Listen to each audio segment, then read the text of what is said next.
Hello everyone. मैं आप लोगों से बहुत नाराज़ हूँ क्योंकि मैं तो अपना प्रॉमिस पूरा कर रही हूँ रोज़ एक न्यू एपिसोड अपलोड करके, लेकिन आप लोग मुझे इंस्टाग्राम पर फॉलो नहीं कर रहे हैं।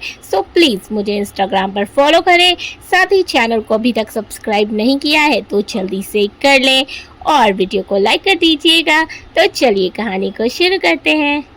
कार्तिक प्यार से उसे देखते हुए आगे बोला, जब पहली बार तुम्हें देखा था तभी इस दिल पर तुम्हारा नाम छप गया था। इस दिल की धड़कन बन गई थी तुम। उसी पल सोच लिया था कि मिसेस सहगल तो तुम्हें ही बनाऊंगा। तो बोलो, बनोगी मेरी मिसेस सहगल? करोगी मुझसे शादी? एक्सेप्ट करोगी मेरा प्यार का प्रपोजल? कार्तिक घुटनों के बल बैठकर अपना हाथ कुसुम के आगे बढ़ा देता है। बोलो कुसुम, थामोगी मेरा हाथ जिंदगी भर के लिए? कुसुम बस हैरानी से उसे देख रही थी। वहां बैठे सभी लोग जोर जोर से चिल्लाने लगे, से यस यस यस। लेकिन कुसुम बस परेशानी से उसे देख रही थी। कार्तिक आंखों में ढेर सारा प्यार लिए उसे देखकर मुस्कुराते हुए बोला, कुसुम, मैं तुम पर कोई भी प्रेशर नहीं डालूंगा।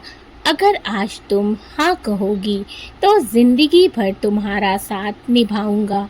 तुम्हें जिंदगी भर की हर खुशी देने की कोशिश करूंगा। तुम्हारी आंखों में कभी आंसू नहीं आने दूंगा, और अगर गलती से आ भी गए तो उन आंसुओं को पोंछने के लिए तुम हमेशा मुझे अपने पास पाओगी। लेकिन कुसुम, अगर आज तुम मुझे मना भी कर दोगी तो मैं तुम्हें कभी परेशान नहीं करूँगा, ना ही कभी तुम्हारे पीछे आऊँगा, ना तुम्हें कभी फोर्स करूँगा। हाँ, मैं अपने दिल से तुम्हारा प्यार तो नहीं निकाल पाऊँगा, लेकिन तुम्हें कभी ज़बरदस्ती खुद से प्यार करने के लिए मजबूर भी नहीं करूँगा। हम हमेशा एक अच्छे दोस्त बनकर रहेंगे। ये बोलते हुए कार्तिक की आंखें थोड़ी नम हो जाती हैं। उसका गला भर आता है। उसकी बातें सुनकर कुसुम की आंखों में आंसू आ जाते हैं। वो मुस्कुराते हुए अपना हाथ कार्तिक के हाथ में रख देती है। कार्तिक को जब उसका हाथ अपने हाथों में महसूस होता है, वो तो एकदम से नज़रें उठाकर कुसुम को देखता है, जो उसे ही देखकर मुस्कुरा रही थी। कार्तिक बिना एक पल गवाए तुरंत उठकर उसके गले लग जाता है। उसकी आंखों में आंसू आ जाते हैं। वहाँ पर बैठे सभी लोग जोर जोर से तालियां बजाने लगते हैं। उनका प्यार देखकर सभी की आंखें भीग जाती हैं। कार्तिक उससे अलग होता है, फिर अपनी पॉकेट से एक बॉक्स निकालता है। उसमें एक बहुत ही खूबसूरत डायमंड रिंग थी। कार्तिक वो रिंग निकालकर कुसुम की उंगली में पहनाते हुए बोला, आई लव यू कुसुम। कुसुम बस नम आंखों से उसे देख रही थी। कार्तिक उसके माथे पर प्यार से किस करता है तो कुसुम की आंखें खुद ब खुद बंद हो जाती हैं। वहां बैठे लोगों में से एक लड़की बोली, हाउ क्यूट यार, काश मुझे भी कोई ऐसे प्रपोज करता। उफ, मैं तो मर ही जाती सच में। शी इज सो लकी यार। उसकी बात सुन कुसुम शर्मा जाती है।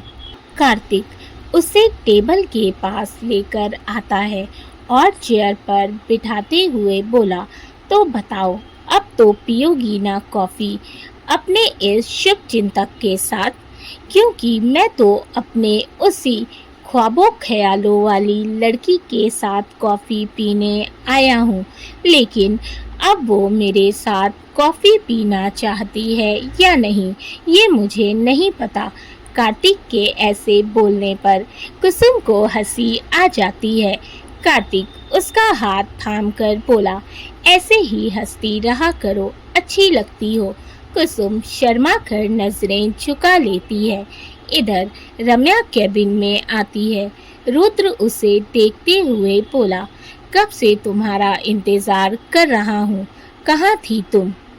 सेक्रेटरी तुम मेरी हो, लेकिन मुझे छोड़कर तुम्हारा सबके पास होना होता है।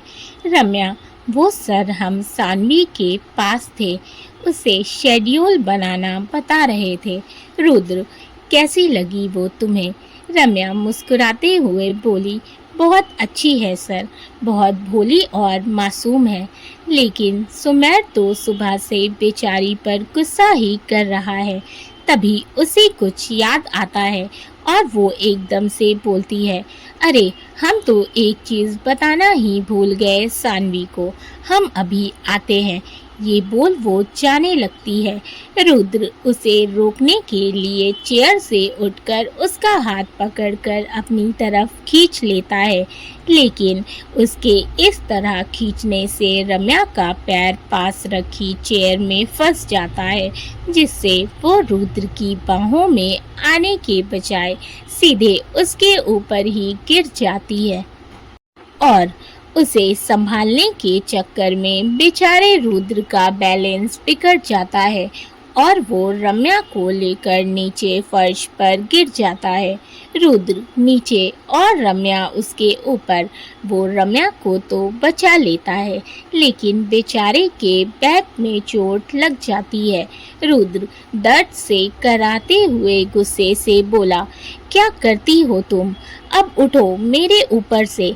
रम्या जल्दी से उसके ऊपर से उठती है और घबराते हुए बोलती है, सर आप ठीक तो हैं?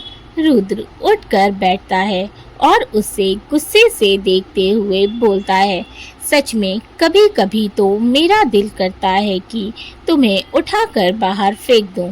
रम्या उठने में उसकी मदद करती है और उसे सोफे पर बैठाकर मासूम सा मुंह बनाकर बोलती है, सर हमारी कहाँ गलती है? आपने ही ऐसे अचानक हमारा हाथ पकड़कर खींचा तो हमारा पैर कुर्सी से फंस गया और हम आपके ऊपर गिर गए। अब इसमें अगर किसी की गलती है तो वो आपकी है, ना कि हमारी है। रुद्र उससे घूरते हुए बोला, कुछ ज़्यादा जुबान नहीं चलने लगी है तुम्हारी?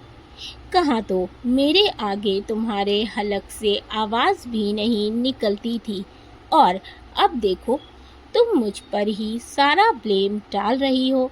और मैंने तुम्हें इसीलिए अपने पास खींचा कि तुम बार बार मुझे छोड़कर चली जा रही थी। तुम्हें तो ख्याल ही नहीं था अपने पति प्लस बॉस का, ये नहीं कि थोड़ी देर मेरे साथ बैठ जाओ, मुझसे कुछ प्यार भरी बातें कर लो। लेकिन नहीं, तुम्हें इन सब बातों की कहाँ परवाह होगी। मैं तो कुछ हूँ ही नहीं ना तुम्हारे लिए।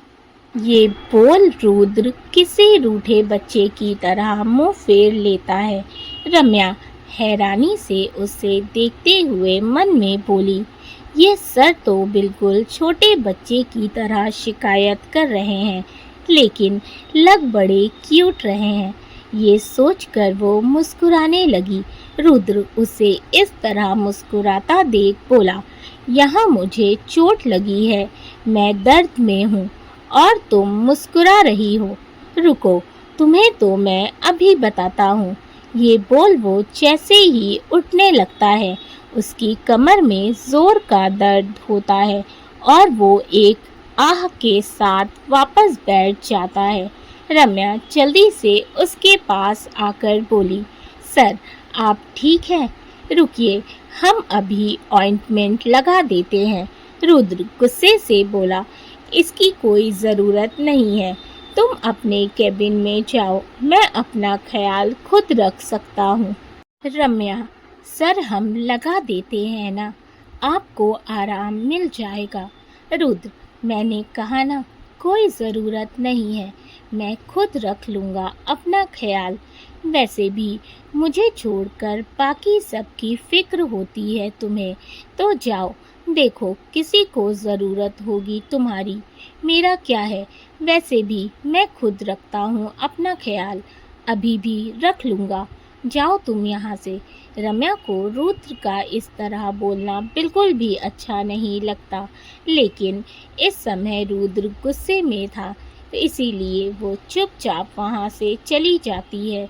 उसे जाते हुए देखकर रुद्र मन में बोला, सॉरी जान, मैंने तुम्हें हर्ट किया, लेकिन मेरे लिए ये जानना ज़रूरी है कि तुम मुझसे प्यार करती हो या नहीं। मुझे दर्द में देखकर तुम्हें उस दर्द का एहसास होता है या नहीं। मेरी नाराज़गी तुम्हारे लिए क्या मायने रखती है। फिर वो अपनी कमर पकड़कर उठता है और आकर चेयर पर बैठ जाता है। रुद्र एक पेन किलर लेकर फिर से अपने लैपटॉप पर काम करने लगता है।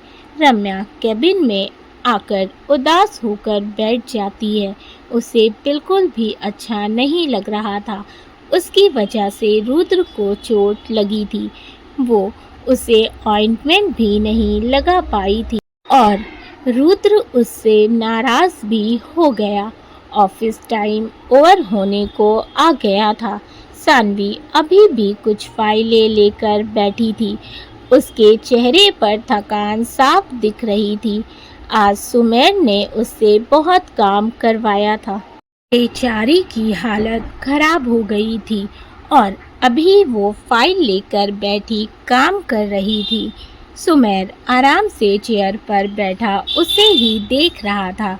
सुमेर उसे देखते हुए मन में सोचने लगा, इसे देखकर लग रहा है कि काफ़ी थक गई है। अब तो पक्का है कि ये खुद ही ये जॉब छोड़ देगी।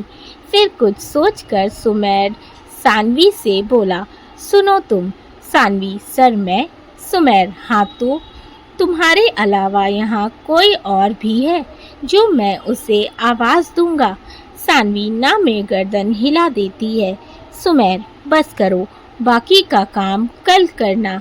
ऑफिस टाइम खत्म होने वाला है, अब तुम घर जाओ। सानवी कुछ नहीं बोलती और सारा सामान समेटने लगती है।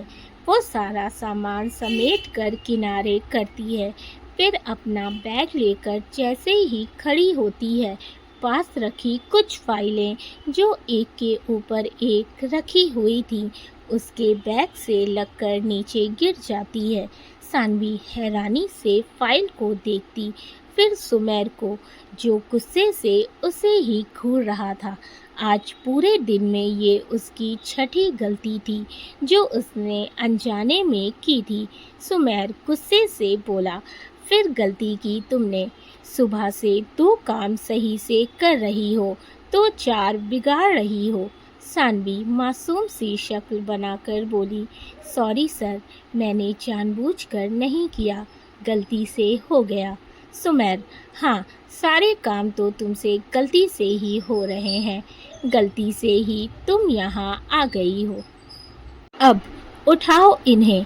सानवी चुपचाप नीचे बैठकर सारे पेज उठाने लगती है। मिस जानवी, अगर फिर से तुमने कोई गलती की ना तो मैं तुम्हें फायर कर दूंगा, समझी तुम। वैसे तो सुमेर उसे फायर कर नहीं सकता था, लेकिन वो ये बोलकर उसे थोड़ा डराना चाह रहा था। सानवी फाइल रखकर बोली, सर, जानवी नहीं, सानवी नाम है मेरा। सुमेर चिढ़कर बोला, हाँ, जो भी नाम है तुम्हारा, अब तुम जल्दी जाओ, वरना फिर कुछ गिरा पड़ाकर गड़बड़ कर दोगी।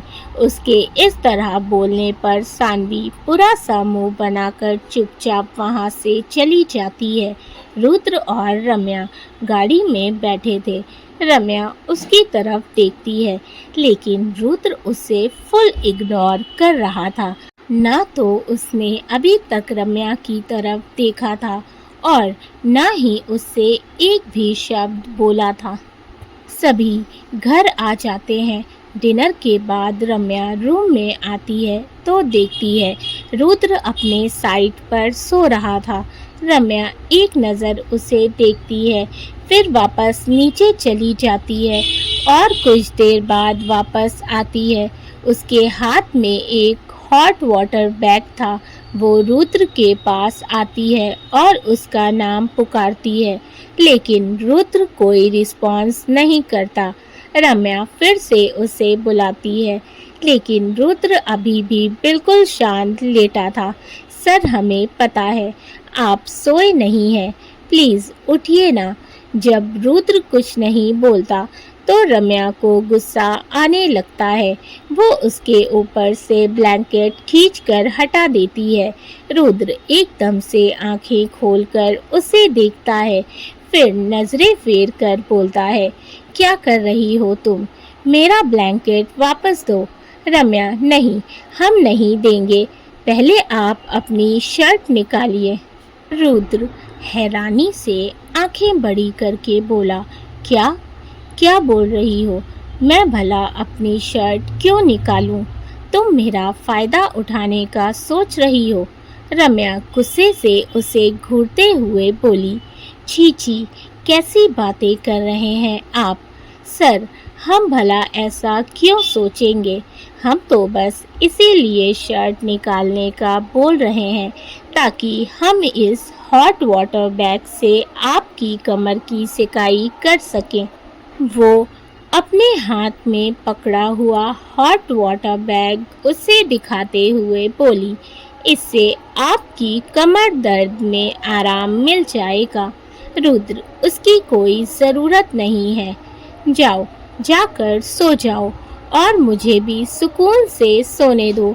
वो अपना ब्लैंकेट लेने के लिए हाथ बढ़ाता है तो रम्या उसका हाथ पकड़ लेती है और खुद ही उसके शर्ट के बटन खोलने लगती है।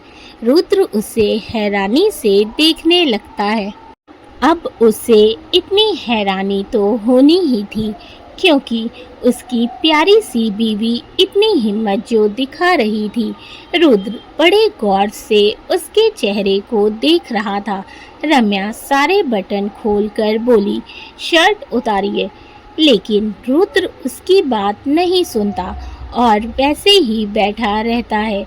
रम्या इरिटेट होकर खुद ही उसकी शर्ट निकालने लगती है और साथ साथ उसे डांट भी रही थी। कभी कभी बच्चों जैसी हरकतें करते हैं आप, इतने बड़े हो गए हैं, लेकिन मजाल है जो किसी की बात सुन ले। हमेशा अपनी करनी होती है आपको। खुद ही हमारा हाथ पकड़कर खींचा, चोट लगा ली और खुद ही हमसे नाराज होकर बैठ गए।